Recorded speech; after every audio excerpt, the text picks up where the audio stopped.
एक कौवे की गरुड़ से दोस्ती हो गई। दोनों काफी समय साथ गुजारते थे।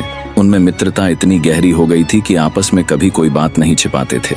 एक दिन दोनों एक नदी के किनारे पेड़ पर बैठे बात कर रहे थे। तभी एक यमदूत उधर से गुजरा। वो कौवे को देखकर मुस्कुराया। गरुड़ और कौवे ने उस यमदूत को अनदेखा किया और अपनी बातों में लग गए। लेकिन अगले दिन फिर वही हुआ।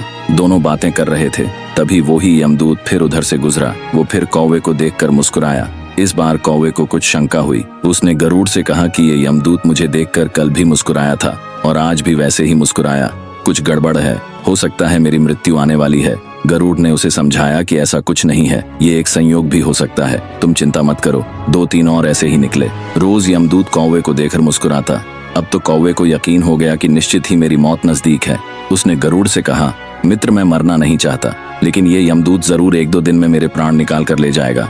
ये रोज ही मुझे देखकर मुस्कुराता है। गरुड़ को भी लगा कि हो सकता है कौवे का शक सही हो। उसने कौवे को धैर्य बंधाया। गरुड़ ने कौवे से कहा, तुम चिंता मत करो मित्र, मैं तुम्हें यहाँ से इतनी दूर ले जाऊंगा कि ये यमदूत तुम्हें दिखाई ही ना दे।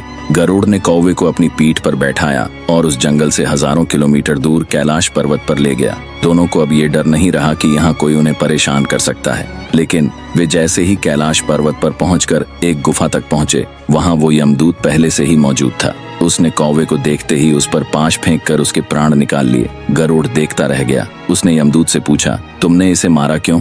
यमदूत ने कहा कि इसकी मौत इसी समय लिखी थी, इसलिए इसके प्राण निकाल लिए। गरुड़ ने फिर पूछा, तो फिर तुम इसे देखकर उस जंगल में मुस्कुराते क्यों थे?